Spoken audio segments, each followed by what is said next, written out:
Hello and welcome to the show. I'm Martin Willis, your host. This is podcast number 64 with Dr. Rodger Lier. We'll discuss the amazing Turkey UFO incident as well as implants. It's a great show. I hope you enjoy it. How are you, Dr. Lier? Oh, I'm fine, Martin. It's good to be with you. Yes, thank you. And you have a fan going there because where are you? In Southern California? Yes, very hot and humid Southern California at the moment. So I would like to talk to you today, of course, about what you're known for, the alien implants, and your website is alienscalpel.com, right? That is correct. But I would really want to talk to you about the Turkey UFO event because to me that is one of the most important sightings that I think there is. It's so documented. There's several witnesses, many witnesses to the same craft. Yes, there is. And it was seen, you have to remember, 3 years in a row. Right. And were you living in Turkey? And if so, how long did you live there? No, I was not living in Turkey. I was invited over for several conferences. I'd been there a number of times, and during the conferences themselves, there was so many UFOs that traveled over the conference center that really I got tired looking at UFOs. It was like standing out on a balcony watching the traffic on the freeway. Every single major news truck was at the conference center, and they were filming them all day long, and it was reported on the national news all over Turkey, but in the rest of the world, it just seems to not make it to the U.S. Wow. You had UFO conferences and UFOs came to watch, it sounds like almost. Well, I don't know if they came to watch because although they may have slowed down for the event, they, like a freeway, either they were heading someplace and they just happened to fly over the event site, or that they were trying to make, citizens of this world know that they're there.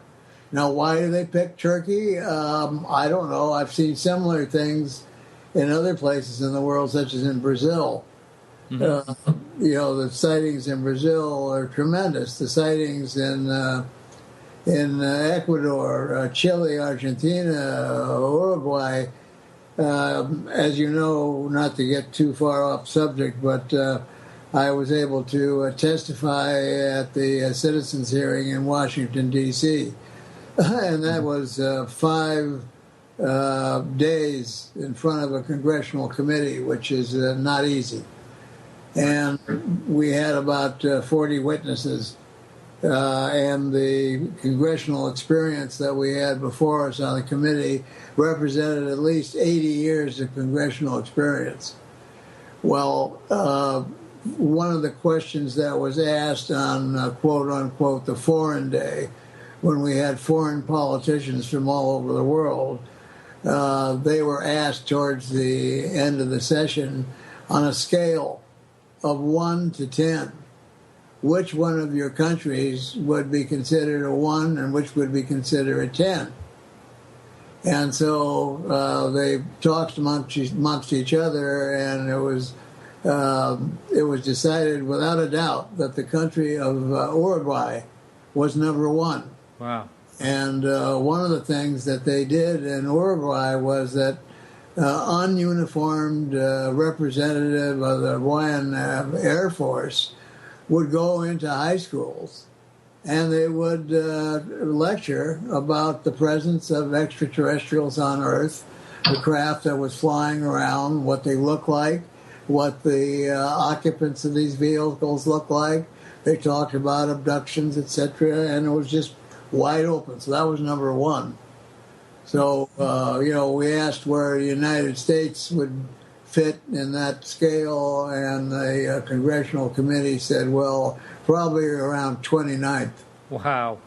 I believe that. When you were talking about these flying over the event there. These were daylight sightings? Yes, daylight sightings. Wow. Wow, that's amazing. And let's talk about the famed UFO that was filmed, and how did you get involved with doing that while you were there?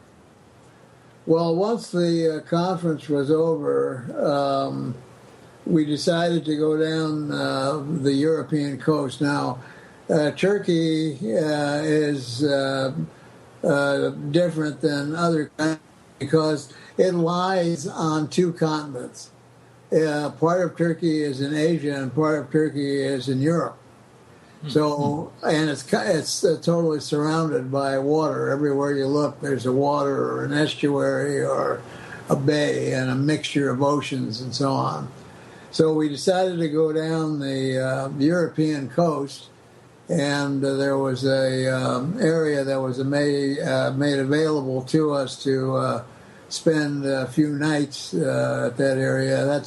It was in the city of Kumburgos. And we stayed up from about midnight till 5 o'clock in the morning, filming out over the water. Now, we did a very careful analysis of the surroundings prior to the time when we actually did any filming. We checked with binoculars to see if there was any ships in that area that were passing by, any light interferences that would be coming from land, lighthouses and so on. And there was absolutely nothing. One of the years, I don't remember, I think it was 2009, Jaime Maussan from Mexico was there with his own film team. So the Turkish team was not the only one that did the filming. So I have to describe the night because we're standing on an elevated deck which has nothing between us and the water. So there was a rather warm night, and there was a very, very bright full moon. So the camera we were using had a 300 millimeter lens and an electronic doubler. In other words, we were able to push or close in on the object 600 times magnification. Wow. So we started by looking at the moon, focusing on the moon. Now, the moon was very bright. And under these circumstances, it's just the absolute worst time to go look for UFOs. Because the light from the moon pollutes the surrounding sky. It's like, trying to film something at night in the sky in the middle of a city. You get, this light pollution. So I personally think, my goodness, we're not going to see anything tonight. But anyway, we saw a little bright dot to the left and below the moon. And then after getting our focus on the moon, we moved the camera over to this little bright light and then started to zoom in on it, so to speak. And then when we got probably 3/4 of the way magnification, and we're looking through the viewfinder and also recording this on a monitor, we see that this light is not a plane, it's not a star, it's not a helicopter. It has a shape to it, which was cylindrical in the front, and then it would turn from time to time, and you could see that it was probably crescent-shaped. And as we pushed on what we considered the front of the object, that's when we were so startled why we just couldn't believe what we were seeing. And, of course, I was one of the ones that was looking through the lens of the camera and also on the monitor. But this was a craft that had whatever you choose to call them, viewing ports, windows, whatever. 3, one a big one in the front and one towards each side. And the craft externally was being lit by the moon. so you could see that it was a shiny, sort of metallic material. Mm-hmm. But what you could see through these ports was light that was emanating from the internal portion of the craft. And standing there in these portals were some beings. And some were the stereotypical bumper sticker grays. Mm-hmm. So they were, obviously doing something, and they knew we were there filming them. It was like, hello, go ahead, film away. Wow. Now, this thing just seemed to hover in one place, and it seemed to do the same thing in other videos in the past. Yes. It repeated this, as I said, for 3 years. And we don't know why, but no intelligent, and I'm not comparing that with human intelligence, but no advanced, let's say, intelligent civilization is going to do something like that without a motive. I mean, that's a given. So obviously, this was staged as a demonstration. And also, they're face on in the videos you see. Now, did you actually see the craft turn at all, or was it always just square to you? For the most time, it was front on towards us, but it did turn, which I would say to the left, so that you could see that it was not a saucer, but more of a boomerang-shaped craft, very similar to what was described that had crashed in Roswell, New Mexico in 1947. Mm-hmm. Now, the video from all three of these sightings over the 3 years was all sent to the University of Istanbul, which is a government-run university, and some high-quality optical analysts looked at the film and did an analysis, and then they came out with a written statement that the film was not photoshopped, it was not doctored, it was the real thing, and what we had filmed was a craft of unknown origin with unknown occupants.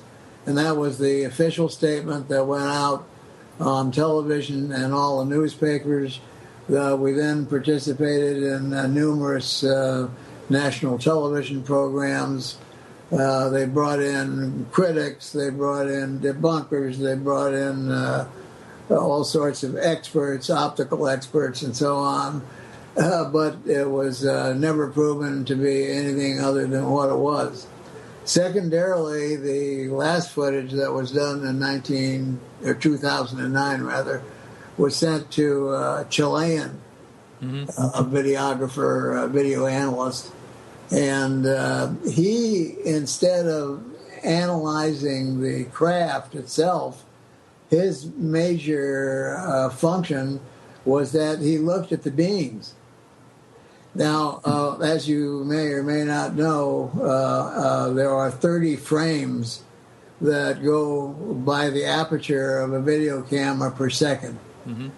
Each frame is then composed of 2 pictures, which are called video fields.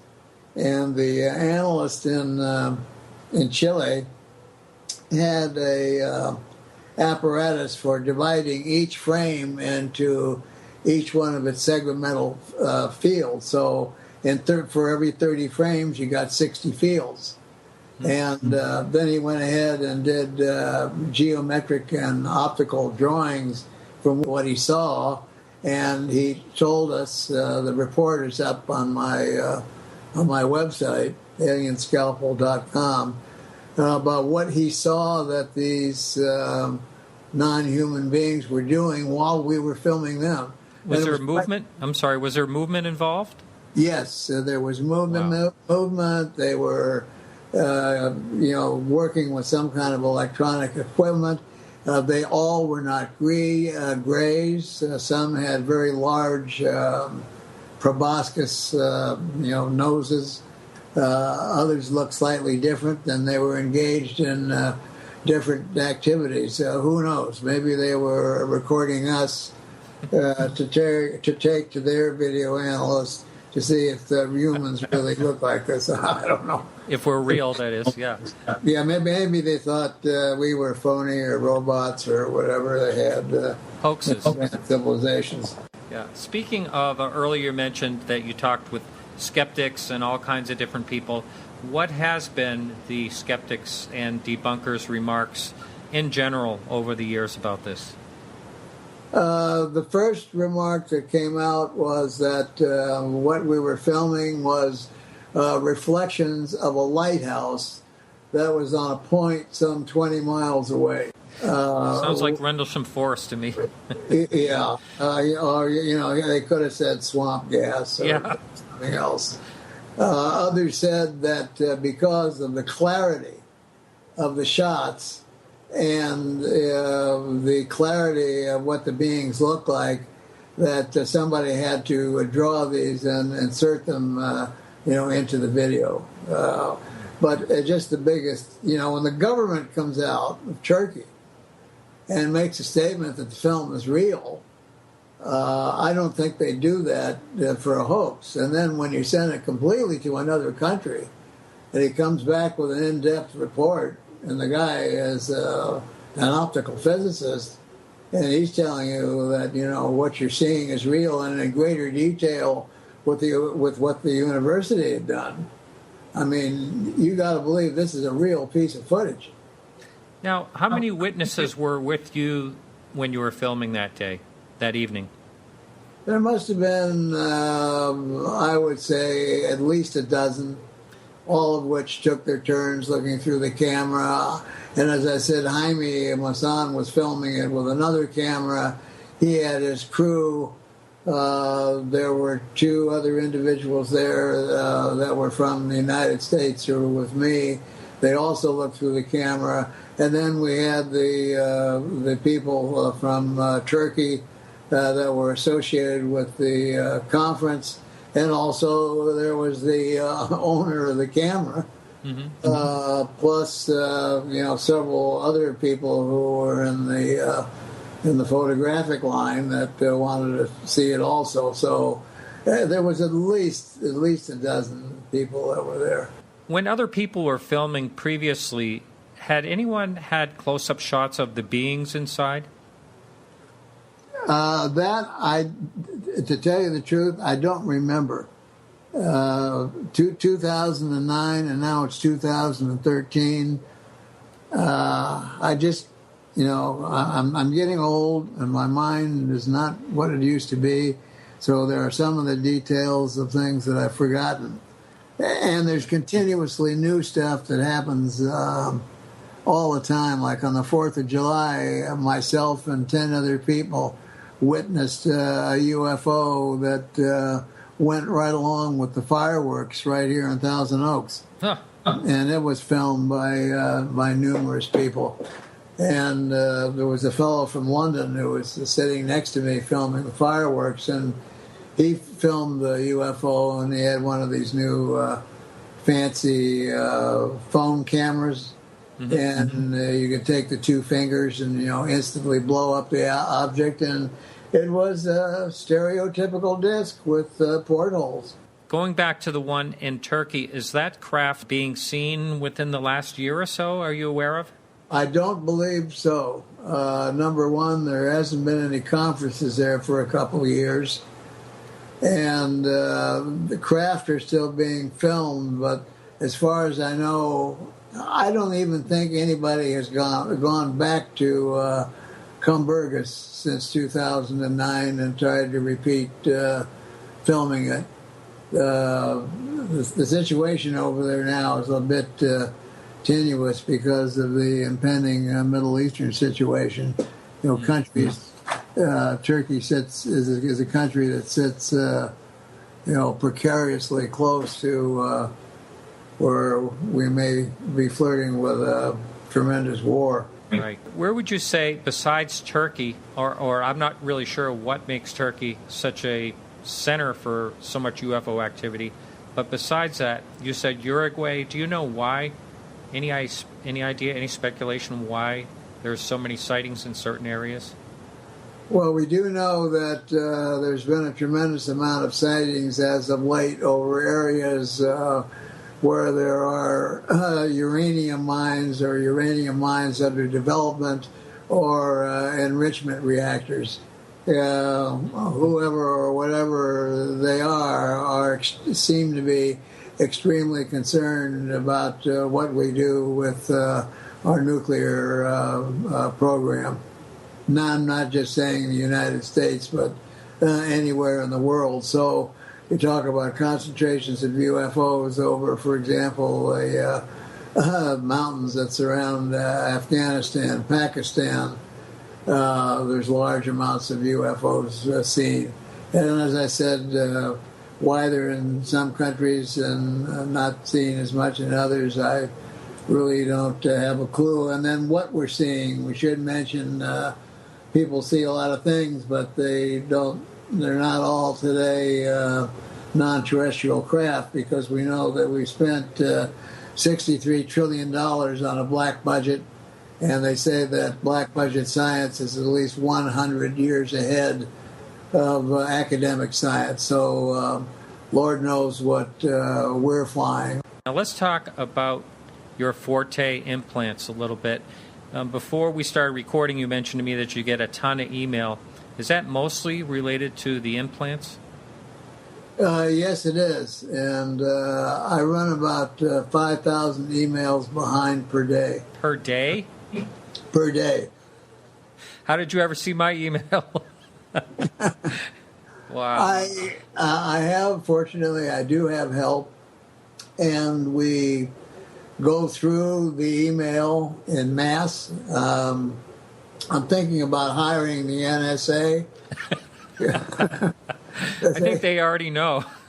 They're already they have a good system, and if we could, institute their system, why 5,000 would be nothing. Yeah. But anyway, we do go through them, and a certain amount of them are just get automatically deleted. Mm-hmm.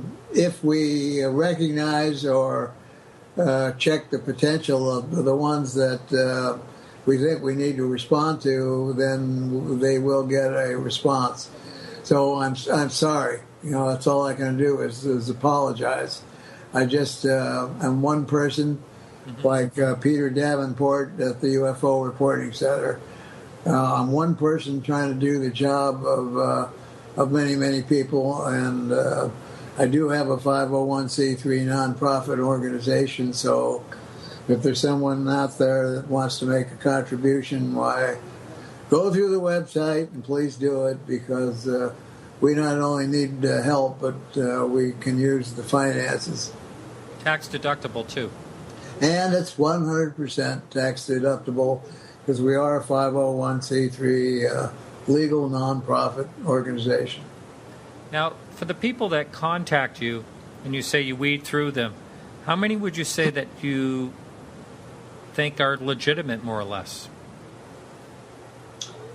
The ones that we respond to maybe around 30%. Mm-hmm. Mm-hmm. And out of the people that contact you, how many people are actually looking to have these things removed? I know it's probably an odd question, but well, it's an odd question, but it's a high percentage. And some people have ulterior motives. They're looking for their 3 minutes of fame in anything.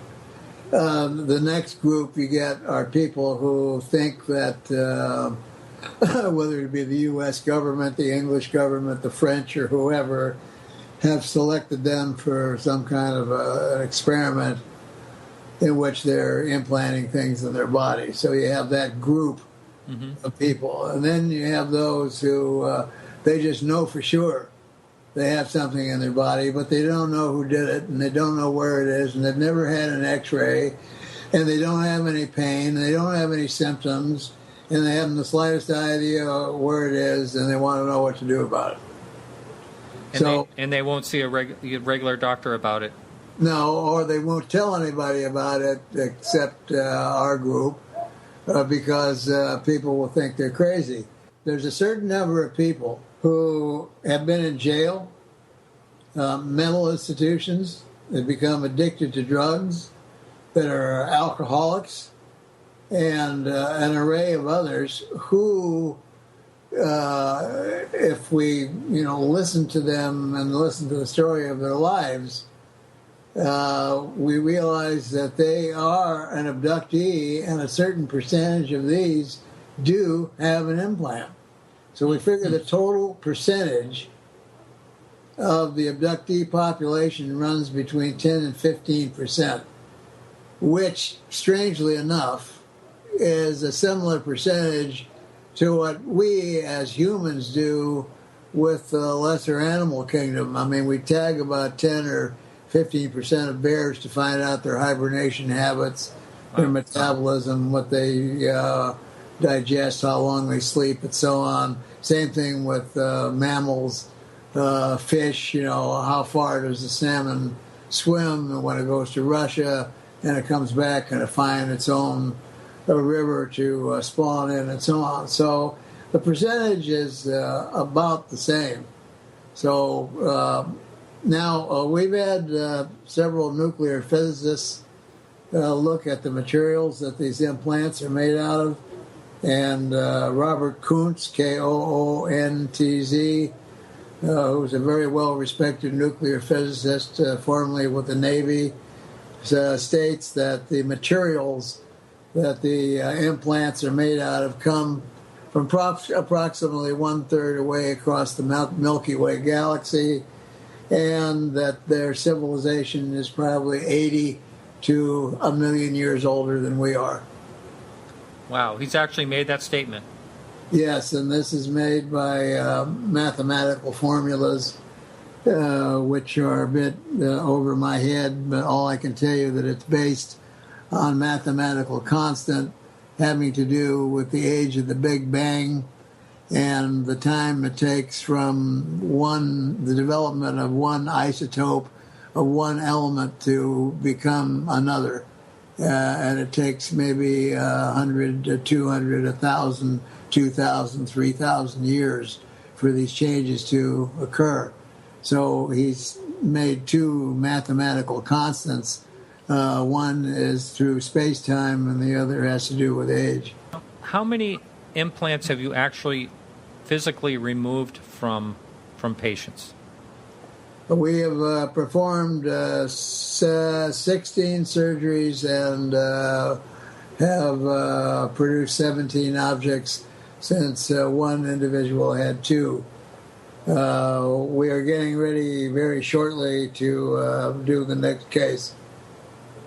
Now, you just mentioned what this nuclear physicist said about the properties. What kind of scientific tests have been performed already on these? Well, that's a difficult question to answer because unless you're a material scientist, I would have to spend several days on the phone explaining the tests.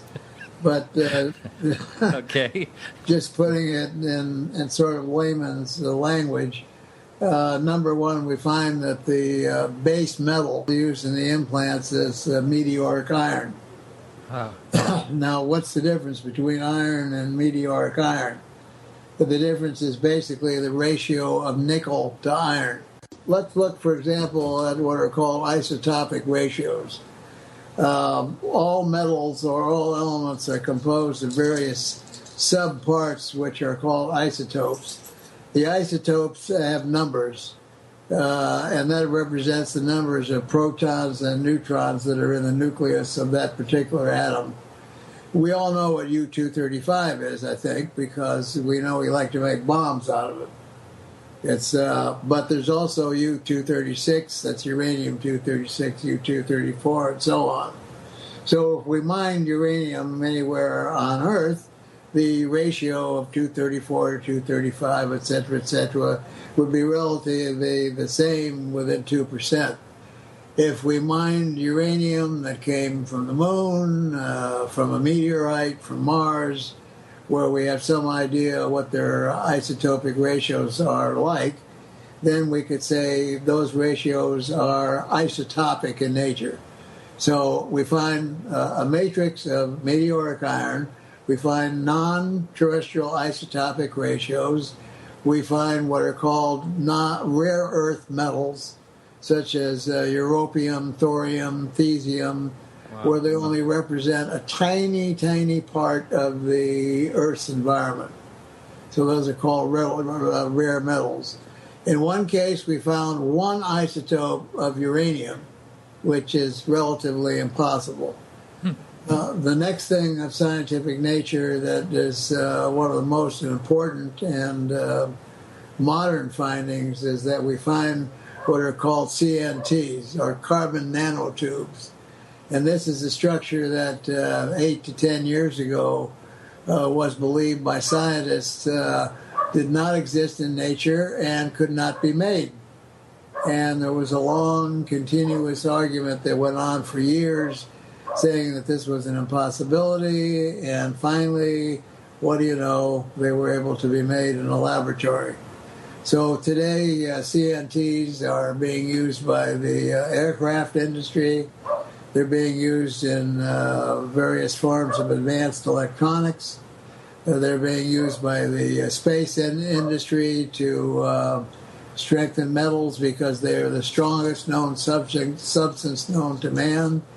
There's talk of building a space tower out of them in which we could launch a vehicle from over a mile up, therefore saving a tremendous amount of liquid or solid rocket propellant because we wouldn't be defying the amount of gravity that we would on the surface of the Earth.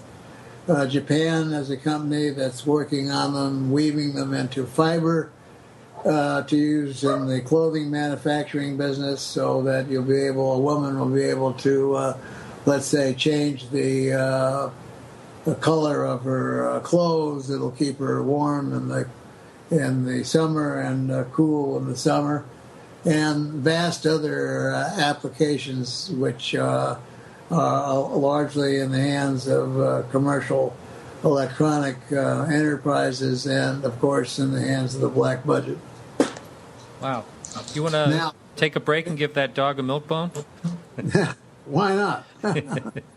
We're just about done here. If the dog sounds like he settled down a little bit. But we're just about out of time here, but I do have a couple of questions. A lot of people that claim to have been abducted, they talk about scars. Would that have anything to do with the implants at all? Well, that's an interesting question, Martin, because in the beginning, we thought, for example, the scoop mark, where some material had been taken out of the skin, might be used in coating the implant, because these implants, when you look at them biologically after they've been removed in the surrounding tissue in the body, we see there's no rejection reaction, there's no inflammatory reaction, and there's a large amount of nerve cells present, which shouldn't be there. But now we've sort of changed our mind, because you see, as time moves on, the equipment for studying things becomes better and better and better. Even the old electron microscope that we had 10 or 15 years ago is now a very, very archaic tool. We can get magnifications, for example, at 10,000 kilovolts up to 750 to 1,000,000 times magnification. Well, you couldn't do that, 10 years ago. So as science advances, we're able to learn more. So that's how we we discovered that these objects contain these CNTs. And then they also contain other strange structures. One are what we call orthorhombic crystals. These are crystals that are rectangular, varying shape. We find gold spheres, solid gold spheres. We don't know what their function is. We find apertures in the metal. They're like tunnels, but they're only one atom in width. And so far, we have not been able to look down the tunnel to see what's in there. But back to the marks, So we, as I said, thought for some time that parts of the skin were being used to prevent rejection reaction. But now we've actually discovered a phase, we call it a phase for lack of a better word, that shows the inorganic material, the metallurgy of the material itself, becoming organic. Now, there's no way in the world, I don't even think in black budget science, that we are able to do that. And I've kind of had this verified because I've been to a few black budget labs, and when a bunch of scientists are in a room looking through their instruments at these objects, and the lab director standing out in the hall with his hands on his hips, he's not happy with these guys looking at stuff that's non-governmental, but still being paid on a governmental payroll. Mm-hmm. So if they're that interested in looking at this stuff, then most probably they don't have it. If you don't mind me asking, where are these implants now? Are they in a safe place? They're always in a safe place because most of the time, if there's, eventually you start with an object, it's removed in toto. We try and preserve it in the best possible fashion. And then we subject the exterior to the maximum amount of examination. Mm-hmm. It's only at that point when we began to use things like electron microscopy and start taking an electron beam and looking inside. Then the object, because of destructive analysis, gets smaller and smaller and smaller until some of these we have almost nothing left. But we always retain as much we can of the sample. So basically what I'm saying to you is that most of the time they're in laboratories. And we use the same or similar or even better chain of forensic evidence that the police department uses. Mm-hmm. And, if it's in a container, nobody opens that container unless it's being filmed. They sign for it, et cetera, et cetera, et cetera. So every step of the way, our forensic abilities have to remain that way in order to have a viable scientific study. If anybody could do whatever they wanted with these, we wouldn't be able to prove anything. Now, I heard that these things can move. I heard people talking about that. Have you ever tried to surgically go after one that was moving inside? Yes. Wow. And I have that on video also. We do videotape all the surgeries. Or now, of course, with the new media, they're not videotaped anymore. They're digitized. But we had a lady with a marble-sized object in the arm, and when you put your finger near it, it would move out of the way within a diameter of a circle that was about an inch and a half, or about 2.5 inches. And after a while, when I put my finger on her arm in a place, let's say maybe an inch away from the object would actually come to my finger, like come doggy. And it would actually follow my finger around her arm. It's the recording of this is so hairy that even today when I look at it, I can't believe what I'm seeing. And it took four hands to get it out. Wow. Rodger, the thing that comes to mind through this whole conversation is this, out of almost anything I've ever heard in this field, seems like such a smoking gun. Yes, you're absolutely correct. There's people out there who are calling, looking, asking, begging, cheating, lying, stealing, whatever they must do for the so-called smoking gun, when we have the physical evidence to show that the human race is being interfered with, let's say, or manipulated by an advanced species, leaving clear-cut physical evidence behind. Now, I'm just coming out with a new book, which should be out probably in the next month and a half or so, I hope. And there's a section in the book which is a pure scientific section with a warning.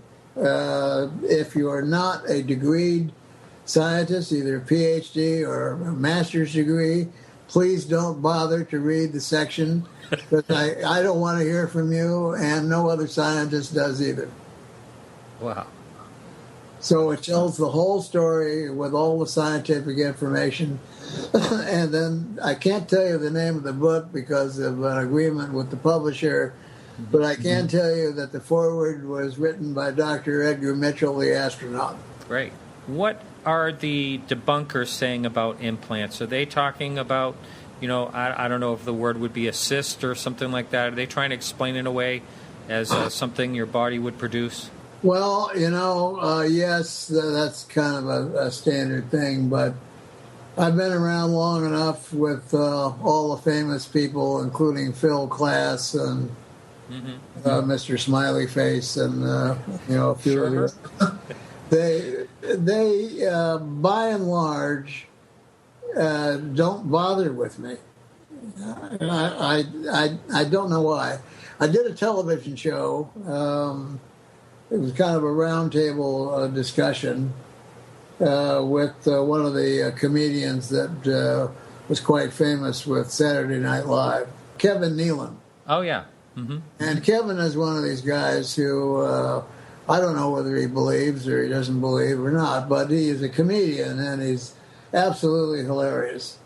Well, he set up this panel discussion, and there was a young lady there who sat down next to me, opened up her briefcase, took out a big black binder, and we introduced ourselves to each other. And she says, "Well, what's your claim to fame?"